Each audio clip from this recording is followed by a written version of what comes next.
지금 어디까지 우리가 이 내용들이 진행되어 왔냐면요, 아합과 이세벨의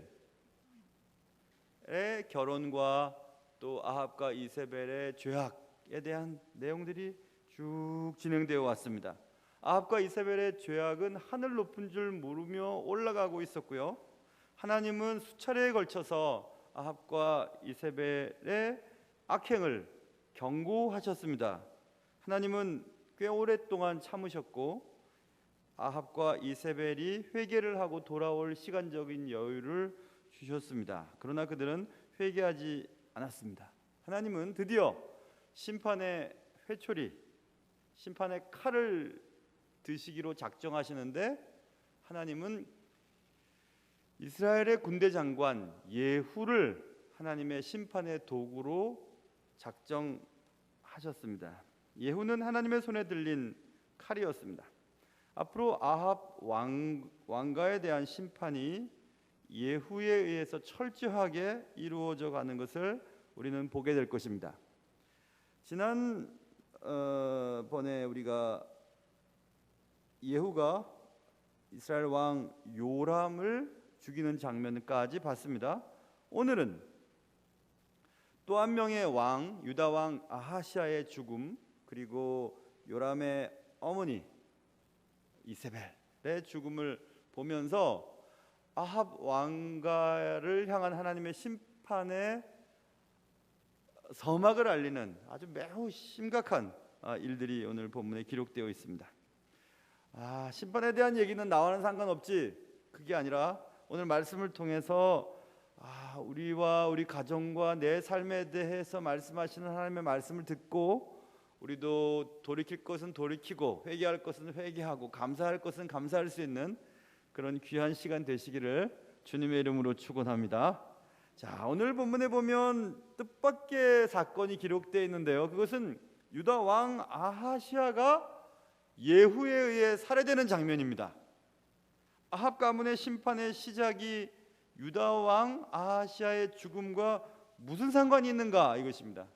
아합 가문은 북이스라엘의 악한 왕, 하나님을 섬기지 않았던 악한 왕에 대한 심판을 하나님이 말씀하셨죠. 그런데 갑자기 남쪽 유다 왕 아하시아의 죽음이 오늘 본문에 기록되어 있거든요. 이상하죠. 아하시아는 아합 가문의 사람이 아니었고 그냥 유다의 왕일 뿐인데, 그러나 우리는 지금까지 살펴본 내용들을 가만히 살펴보면 아하시아만큼 아합의 집 가문에 깊이 관여된 사람이 없어요. 왜냐하면 아하시아가 심판을 받은 이유는 분명합니다. 아하시아의 어머니, 유다 왕, 지금 현재 유다 왕 아하시아의 어머니가 아달랴였거든요. 우리가 지난번에 살펴봤죠. 아달랴가 누구냐면 아합과 이세벨의 딸이에요. 그러니까 아합의 사위가 된 거죠, 이 아하시아가. 맞나요? 어찌됐든 이 아하시아, 찾아봐야 되겠어요, 그렇죠? 보세요. 8장으로 넘어오면 8장 26절 아하시아가 왕이 될 때 나이가 22세라 예루살렘에서 1년을 통치하니라. 그의 어머니의 이름은 아달랴라. 이스라엘 왕 오므리의 손녀더라. 이때 있죠.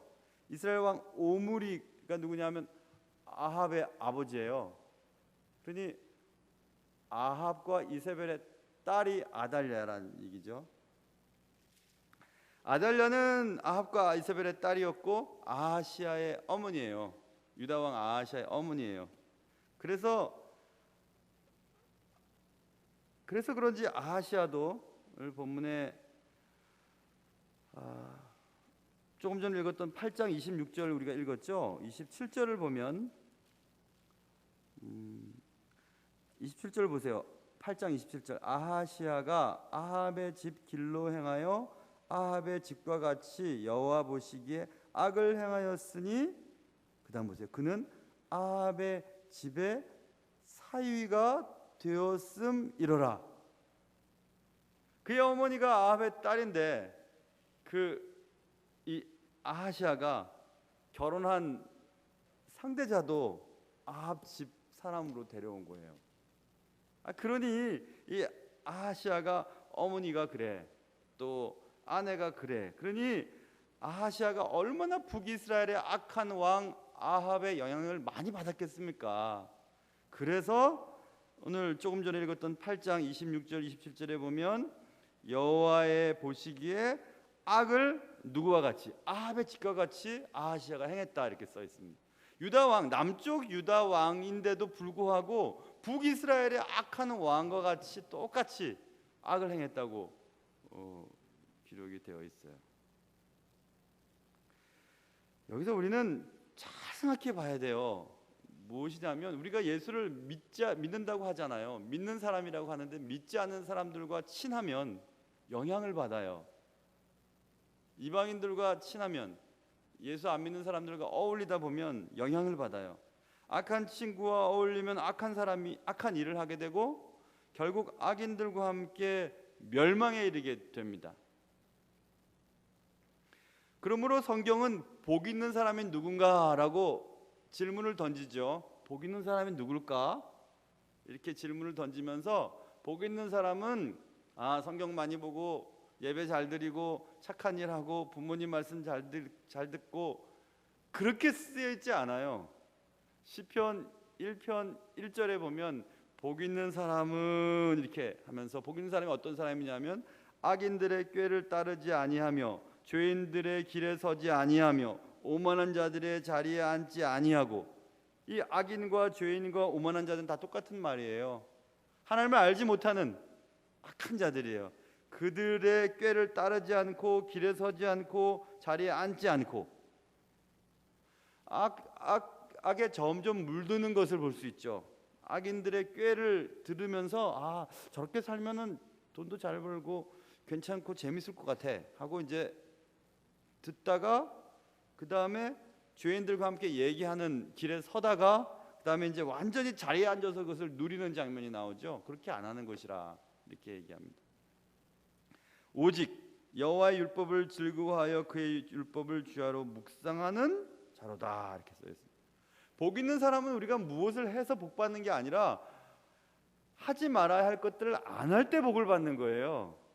우리가 뭘 해서 하나님 기뻐하시는 게 아니라 하나님이 싫어하는 일을 안 할 때 복을 받는 거예요. 그래서 아이들이 뭐 맛있는 거 돈 모아서 사주고 선물 사줄 때보다 아이들 잘 때가 더 귀엽잖아요. 아무것도 안 하고 그냥 가만히 있을 때가, 속 안 썩일 때가 제일 예쁜 거죠. 그거가 똑같아요. 똑같습니다. 확실히 자녀들은 부모님의 마음과 다른 것 같아요. 최근에 저희 막내 찍은 사진이 잘 나온 게 있어서 이쁘게 나와가지고 제가 사진을 뽑아가지고 수첩에 넣고 오늘 아까 보여줬어요. 야, 잘 나왔지? 그랬더니 막내가 당장 치우래요. 뭐 이상하게 나왔다면서. 참 똑같은 사진인데 아버지가 볼 때는 참 이렇게 예쁠 수가 없어요. 물론 여러분들은 여러분 자녀들이 제일 예쁘겠죠. 제가 제 자녀 예쁘다고 그럴 때 여러분 마음속에는 이쁘기는 뭐 그 사람도 계셔도 할 수 없어요. 지 새끼는 자기 눈에 이쁘게 보이니까, 그렇죠? 이쁜데 자기 눈에는 그렇게 안 보인단 말입니다. 그러니 우리가 하나님 앞에서 하나님이 우리를 얼마나 이쁘게 여기시는데 우리는 뭐가 잘못됐다, 뭐가 희한하다, 뭐 자기가 많이 먹어서 그렇게 됐는데 그냥 어디가 잘못됐다 그러고 막 그렇게 할 때가 많잖아요. 그렇죠? 그런데 하나님께서는 우리가 무엇을 하기보다 하지 말아야 할 일들을 안 할 때 기뻐하세요. 그런데 우린 자꾸 뭘 해서 하나님의 눈에 들려고 하잖아요. 아니에요. 가만히 있어도 하나님을 사랑하세요.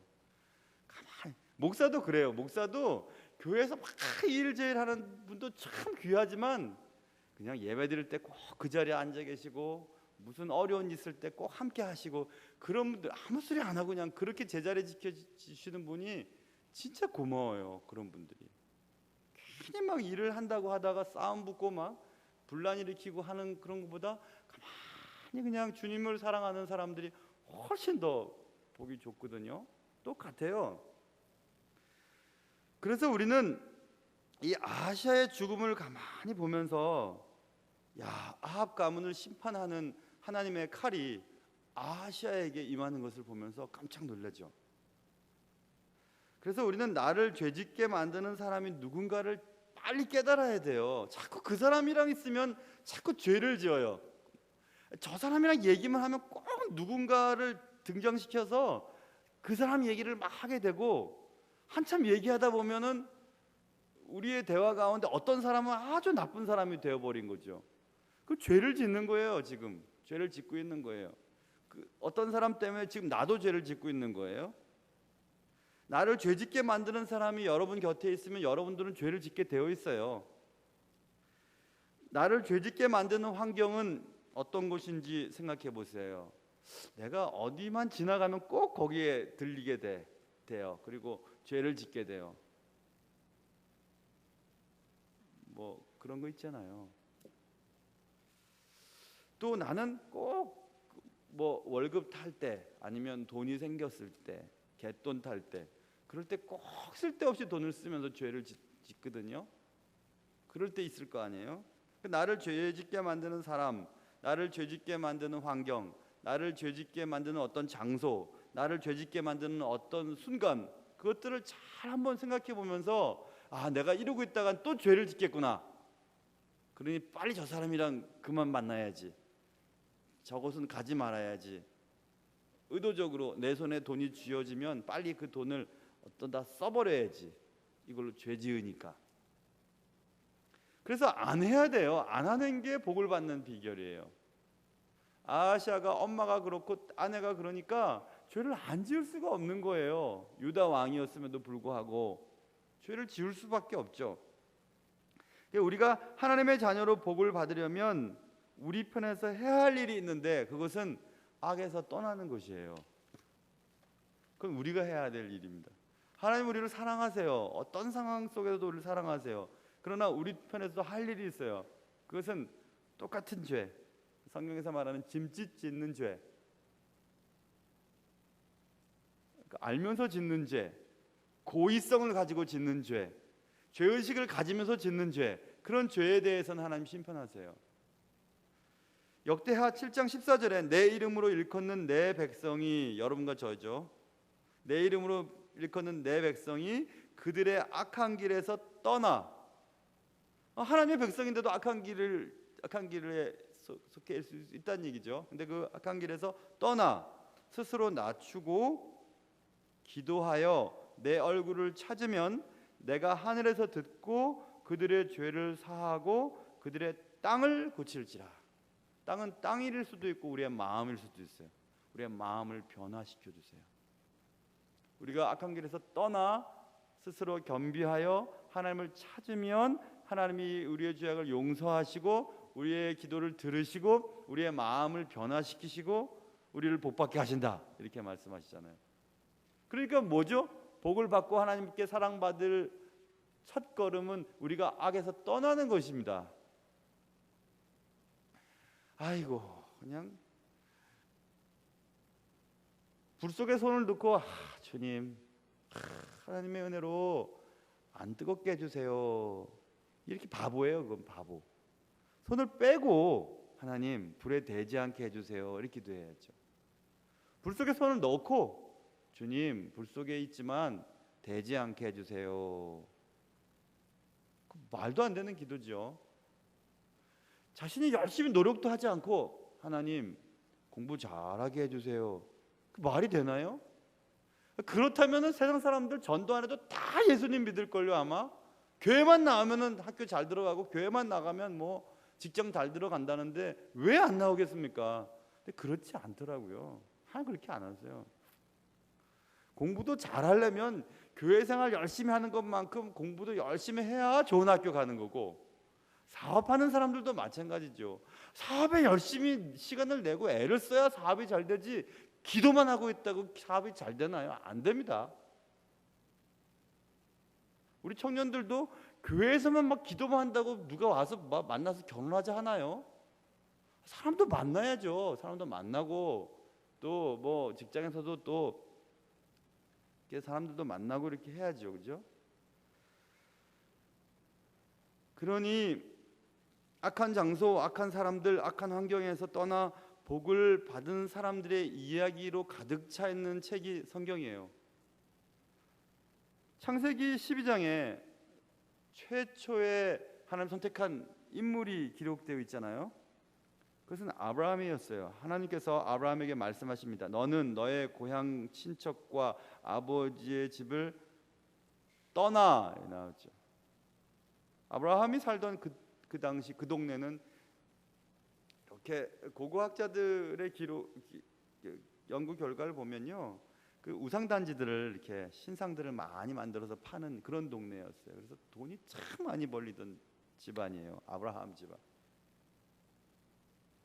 거기 살다가는 하나님의 백성으로 살기가 힘들어요. 그러니 하나님이 아브라함에게 야, 너의 친척과 고향과 아버지의 집을 떠나서 내가 내게 보여줄 땅으로 가라, 이렇게 딱 떠나버리게 하세요. 그 죄악에서 딱 떨어지게 하십니다. 내가 너로 큰 민족을 이루고 내게 복을 주어 내 이름을 창대하게 하리니 너는 복이 될지라. 너를 축복하는 자에게는 내가 복을 내리고 너를 저주하는 자에게는 내가 저주하리니 땅의 모든 족속이 너로 말미암아 복을 얻을 것이라 하신지라. 이에 아브라함이 여호와의 말씀을 따라 갔다, 이렇게 써 있어요. 그 딱 끊어버려야 돼요. 딱 이거 안 되겠다, 야 이거 계속 이렇게 짊어지고 가다가는 또 죄를 짓고 또 죄를 짓고 하니까 안 되겠다. 딱 끊어버려야 됩니다. 딱 끊어버려. 물론 근데 딱 끊는 것도 하나님의 은혜로 끊을 수 있어요. 우리의 힘으로는 잘 안 돼요. 그러나 너희가 죄를 안 짓기 위해 피 흘리기까지 쌓아봤냐, 이렇게 성경에 기록되어 있잖아요. 그렇게 애써봤냐 이거죠. 그렇게까지 해봤냐. 그때 또 하나님이 은혜를 주시는 거거든요. 가만히 있어서는 안 되는 것입니다. 그래서 이단들이 뭐예요? 이단들은 막 기도만 하면 모든 게 다 된다고 하는데 절대로 그렇게 안 됩니다. 절대로. 기도하는 만큼 열심히 살아야 돼요. 여러분이 하는 모든 일, 그거 다 하나님 맡기신 일들입니다. 밥도 하시려면요, 될 수 있으면 좀 맛있게 하시고, 그냥 막 살기 위해서 그냥 먹어야지 이러지 말고, 이왕이면 좀 잘 해서 맛있게 식구들끼리 먹고요, 그렇죠?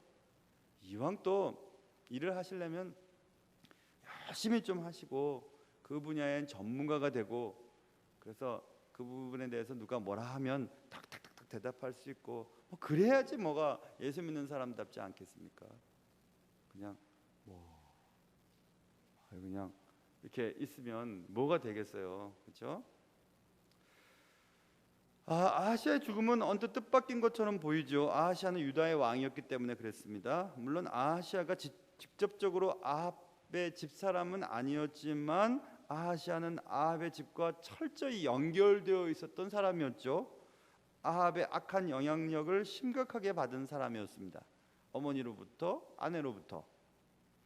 그래서 결국 아하시아는 유다 왕이었지만 악인이었습니다. 결국 아하시아는 하나님의 심판을 받게 되죠. 오늘 본문에 보면 아하시아가 얼마나 비참하게 죽습니까? 막 도망가다가 예후가 뒤쫓아가서 죽이고, 참 안 됐어요. 병거에다 시체를 싣고 그의 부하들이 가고 막 이렇게 돼 있죠. 그래서 이렇게 죽고 맙니다.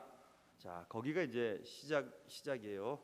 아합 집 가문에 대한 심판이 점점 이제 확장되고 있는데, 드디어 이제 30절 넘어가 보면 예후가 조금 전까지 아하시아를 살해한 후에 이스라엘에 다시 돌아와서 이세벨이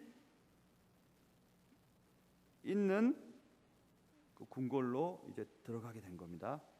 이세벨은 이 모든 아합 집 가문의 심판을 불러들인 장본인이었죠. 이세벨. 여자 하나가 그렇게 문제예요, 여러분.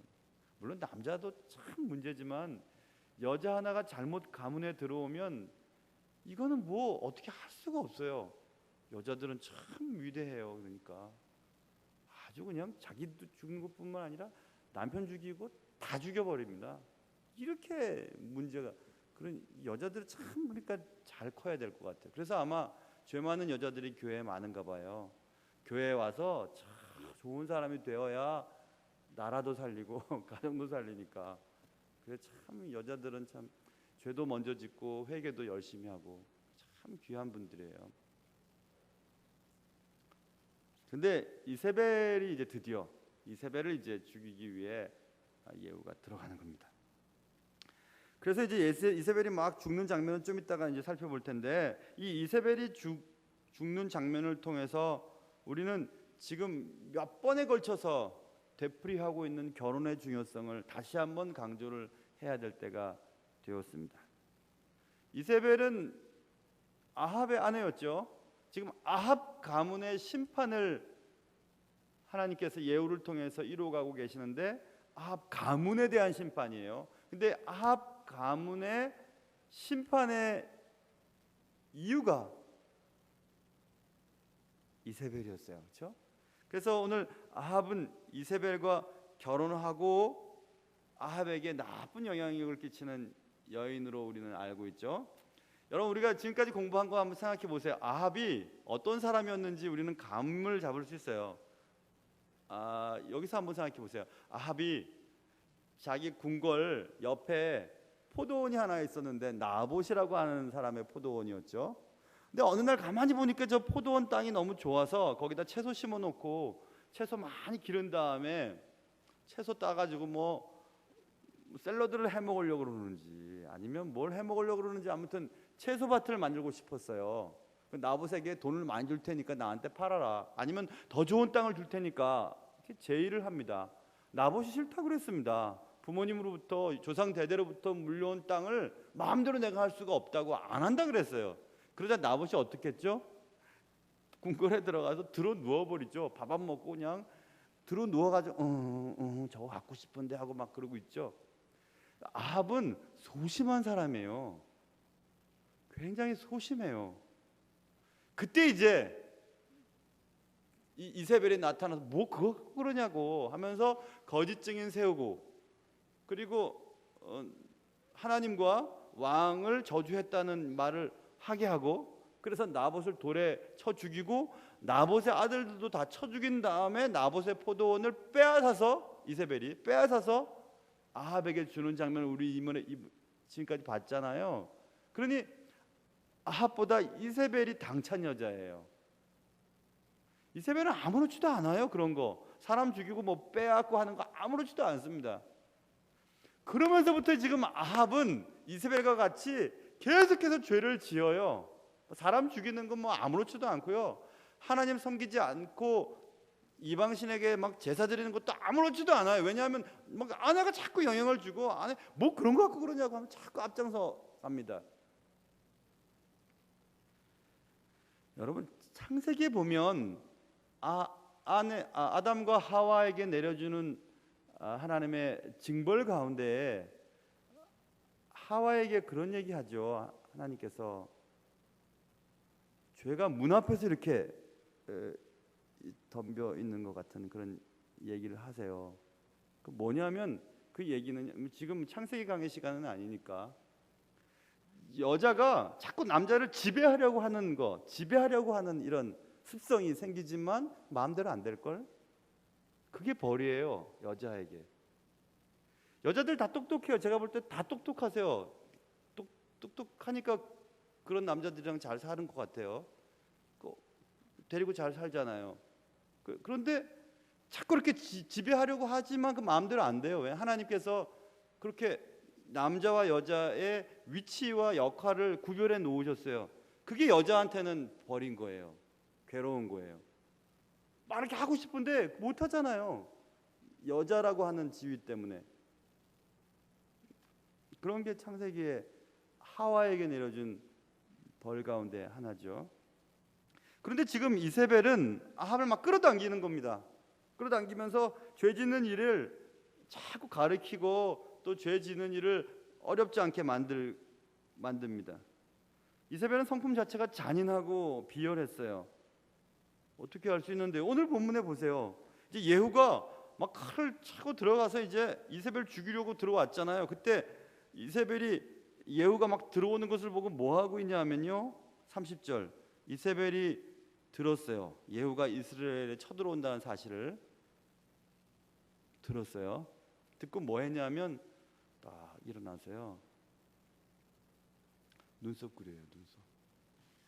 눈을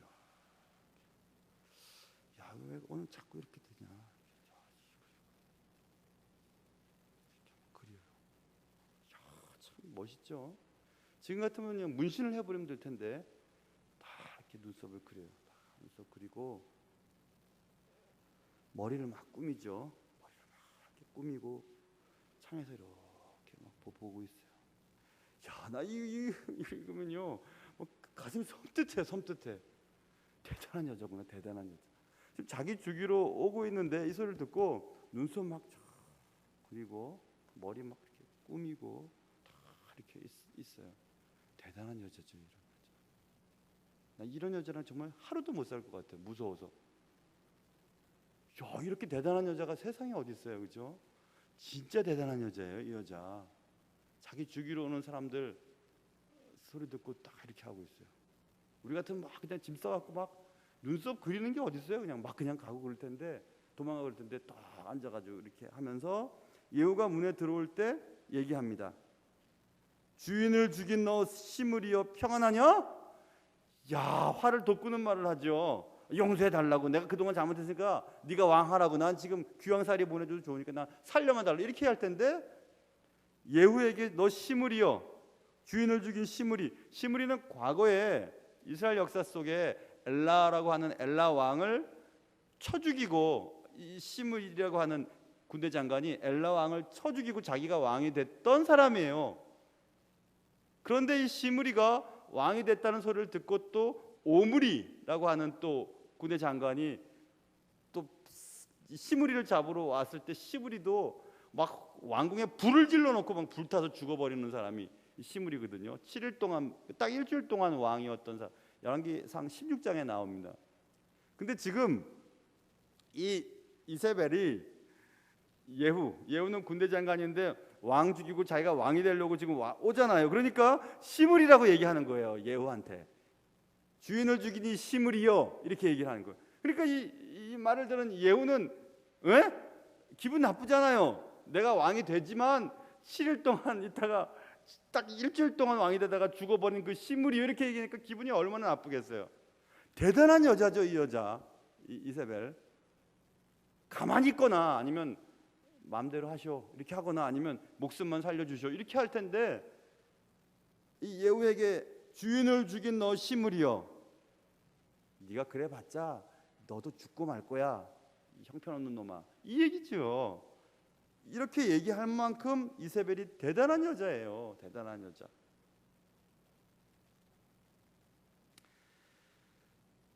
자신을 죽이러 온 예후를 향해 저주까지 했으니까요. 주인을 죽인 너 시므리여 평안하냐, 이렇게 말입니다.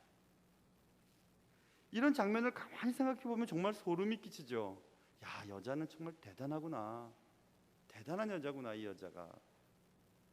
이런 여자랑 결혼을 하고 살았으니 아합이 어쨌겠어요, 그죠? 또 그의 딸은 어쨌겠습니까? 그의 딸에게 영향을 받은 남자는 또 어떻겠어요, 그죠? 그러니 여러분, 며느리를 얻을 때 그 며느리의 엄마를 좀 보셔야 돼요. 아, 이미 나는 벌써 끝났는데 어떡하나요? 그럼 할 수 없어요, 그거는. 이제부터는 새로운 방법을 한번 생각해 봐야죠. 배우자 선택의 기준이 어떠해야 될까? 어떤 며느리, 어떤 아내를 맞이해야만 괜찮을까요? 우리가 성경을 많이 안다고 하지만 잘 모르죠. 잠언에 써 있잖아요. 잠언 31장. 여러분 한번 불편하시지만 좀 넘겨가 보세요. 조금만 넘어가면 잠언이라고 있고, 잠언의 마지막 장이 그 얘기가 나오지 않습니까? 잠언, 제 성경으로는 구약 946쪽인데요. 여러분도 아마 그 어간에 있을 거예요. 잠언 31장 10절부터 나와 있습니다. 오늘부터 결혼을 하실 분, 혹은 아내를 맞이하실 분, 그다음 며느리를 맞이하게 될 분, 아니면 내 딸이 좋은 며느리가 되기를 원하는 분, 아들을 가지신 분, 다 한번 이 말씀에 한번 귀 기울여 보세요. 10절 누가 현숙한 여인을 찾아왔겠느냐? 누가 좋은 아내를 좋은 며느리를 얻겠냐 이겁니다.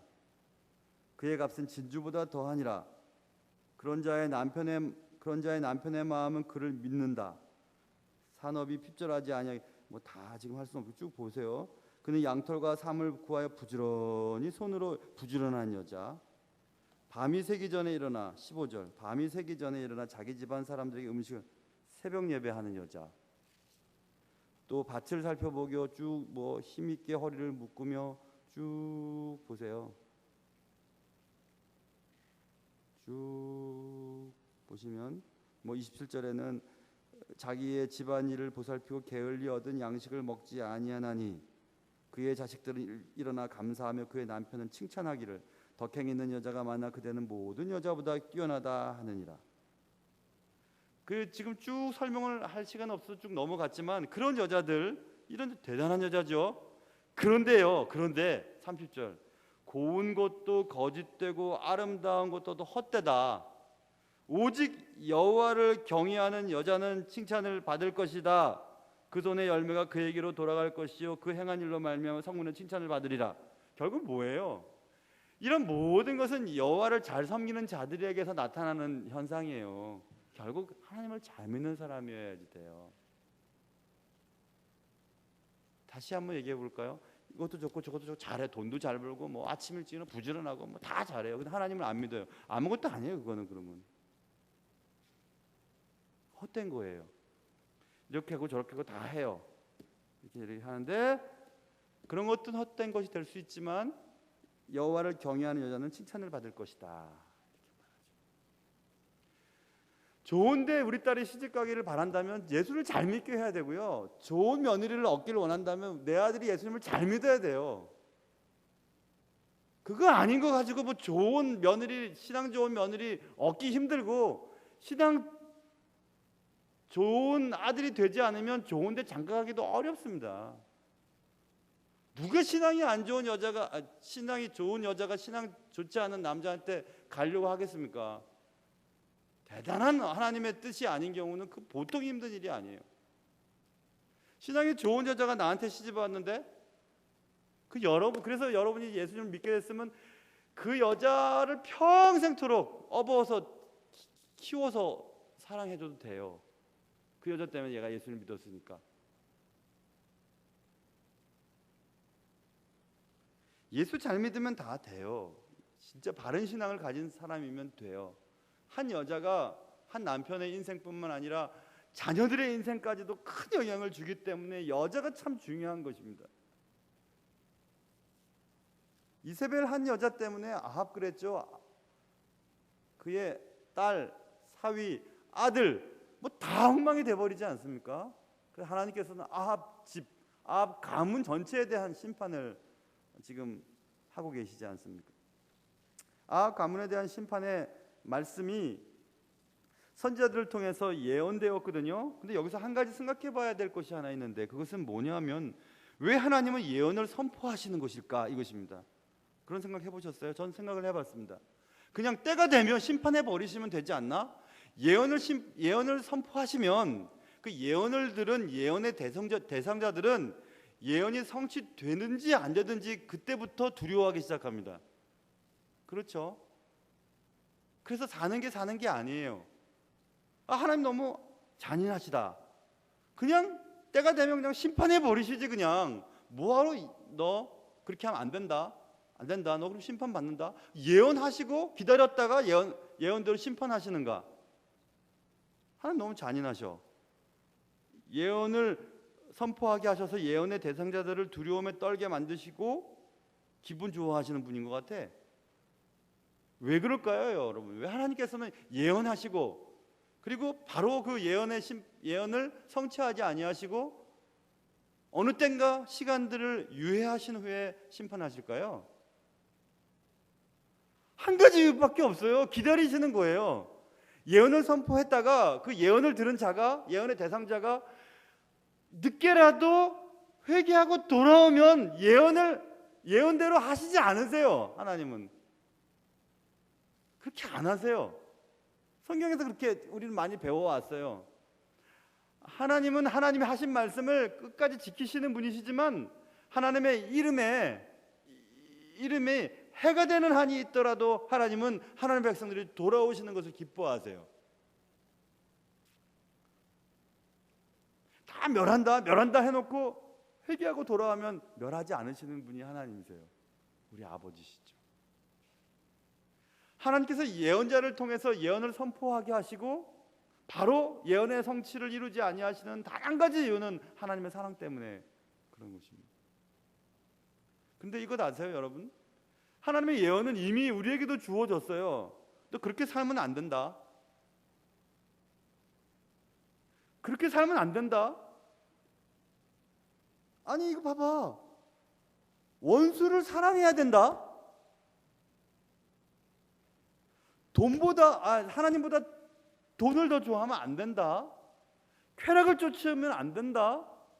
그럼 너 심판받는다. 안 된다. 너희 다 말씀하셨어. 근데 여러분과 제가 하나님 싫어하는 일을 하고 있는데도 살아있잖아요. 에이, 하나님이 이건 용서하시나 보다. 이거는 아닌가 보다. 아니에요, 여러분. 여러분이 회개하고 돌아올 수 있는 시간을 주시는 것뿐이지 하나님이 그 일에 대해서 눈 감으시는 것이 아니에요. 그러니까 사실은 더 두렵고 떨림으로 빨리 그것을 해결해야만 되는 겁니다. 여러분이 아니면은 해결이 되지 않은 일들이 있으세요. 여러분이 용서를 해야 교회에 나올 수 있는 사람이 한 명이라도 있으면 여러분 그거 해결해야 돼요. 여러분이 그들을 데리고 나와 앉혀야 돼요. 여러분 때문에 누군가 교회에 나오지 않은 사람이 있다면 데리고 나와서 앉혀야 돼요. 그거 여러분이 해결해야 될 일이에요. 그거는 에이 뭐 어떻게 되겠 아니에요, 여러분. 그거 아니에요. 하나님 이미 예언을 선포하셨고 예언은 시간이 되면 예언은 이루어집니다. 그러나 그 예언의 성취가 유보되고 있죠. 그것은 한 가지 이유라니까요. 하나님의 사랑 때문이에요. 그밖에 없어요. 하나님이 사랑이시니까 하나님을 함부로 할 수 있다고요? 아니에요. 그럴 수 없어요.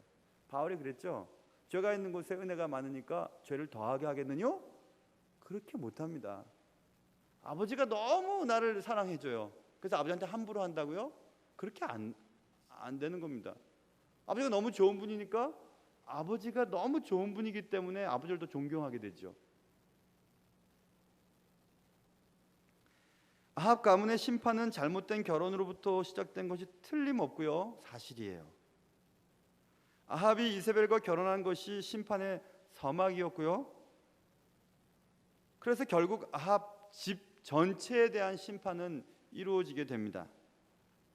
우리는 자신과 자녀들의 결혼에 있어서 철저함을 가지고 결정을 해야 해요. 양보하고 타협하는 것은 망하는 길입니다. 하나님은 말씀하신 대로 행하십니다. 그럼에도 불구하고 하나님의 심판이 더딘 이유는 아까도 말씀드린 하나님의 사랑의 인내함 때문인 것을 기억해야만 하죠. 이세벨의 죽음은 확실했고 비참합니다. 그를 섬기던 내시들이 예후의 칼날 앞에 두려워하면서 창문 밖으로 이세벨을 던져버려요. 머리부터 떨어졌나 봐요. 피가 막 튀깁니다. 그의 피가 담과 말에게 막 튀었고 예후가 그의 시체를 밟으니라. 발로 밟았다는 얘기가 아니에요. 예후의 마차가 병거가 그를 밟고 밟고 왔다 갔다 했다는 의미를 가지고 있어요. 막 엉망이 됐겠죠. 그럴 때 이제 여기저기에서 피의 냄새를 맡은 들개들이 다가왔어요. 막 시체를 뜯어먹기 시작하죠.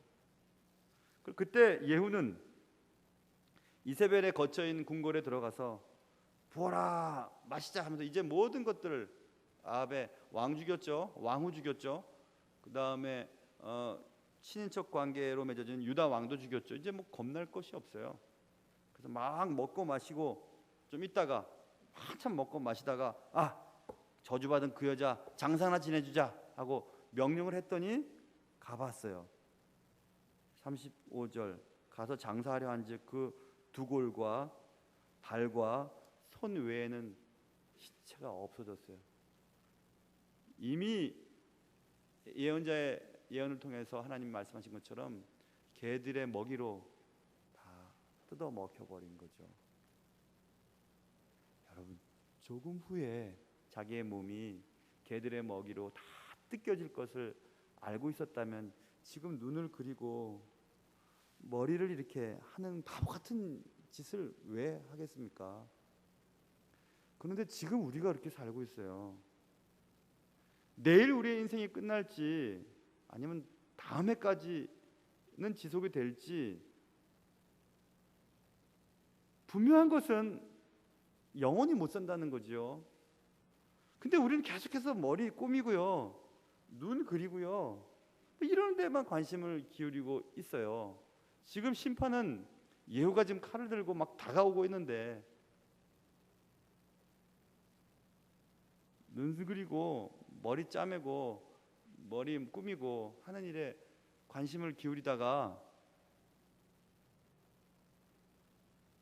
두 골과 발과 그의 손 외에는 찾지 못하는 그런 일들이 생기면 어떻게 하겠습니까?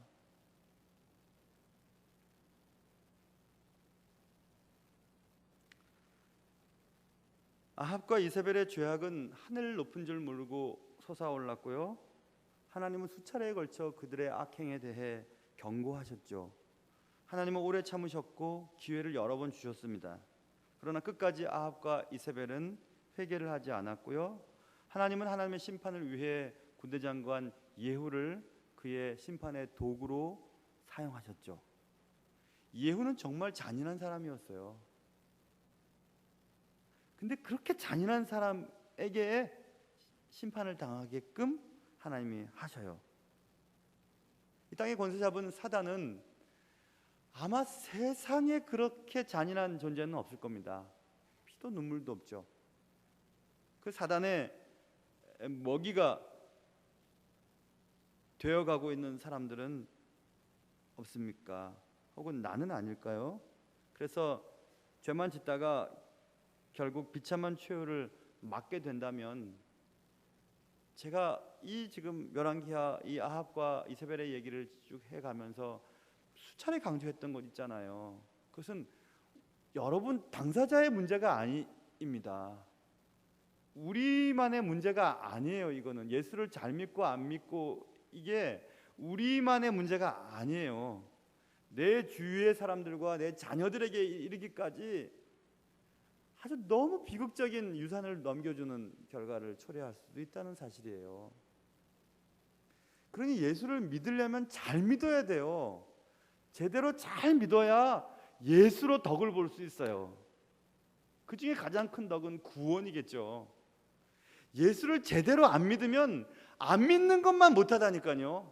자기가 안 믿으면 자기는 그냥 끝나버리면 그만이지만 다른 자녀들은 자기가 선택할 수 있잖아요. 그러나 예수님을 잘못 믿으면 예수를 믿을 수 있는 아이들까지 예수를 못 믿게 만드는 결과를 초래하게 되는 거예요. 그러니 절대로 교회 생활하면서 신앙생활하면서 자녀들에게 악한 영향을 줄 수 있는 그런 행동을 보여서는 안 돼요. 그거는 교회에서 소리 지르고 싸우고 막 갈라지고 욕하고 이러는 것들 진짜 나빠요. 평생을 살아가면서 신앙생활하면서 신앙생활하지 않는 사람보다도 못한 행동들을 해서는 절대 안 돼요. 그러면 여러분과 여러분의 자녀와 여러분과 관계된 모든 사람들에게 나쁜 영향을 주기 때문에 그래요. 절대로 그렇게 살아서는 안 됩니다. 절대로 그런 역할을 감당해서는 안 돼요. 절대로. 그래서 여러분과 제가 사는 동안 우리 자신의 구원뿐만이 아니라 우리의 자녀들에게 또 내가 관계된 모든 사람들에게 선한 영향력을 미쳐야 하는 겁니다. 그럴 때 비로소 여러분과 제가 예수 때문에 큰 복을 받을 수 있는 것이기 때문에 그래요. 사랑하는 성도 여러분, 수요예배 나오신 여러분 정도면은 제가 하는 말의 의미를 이해하실 수 있으실 거예요. 예수를 잘 믿고 예수로 인해서 행복하고 그래서 자녀들에게도 큰 믿음의 유산을 남길 수 있는 여러분과 저의 삶이 되시기를 주님의 이름으로 축원합니다. 기도하겠습니다.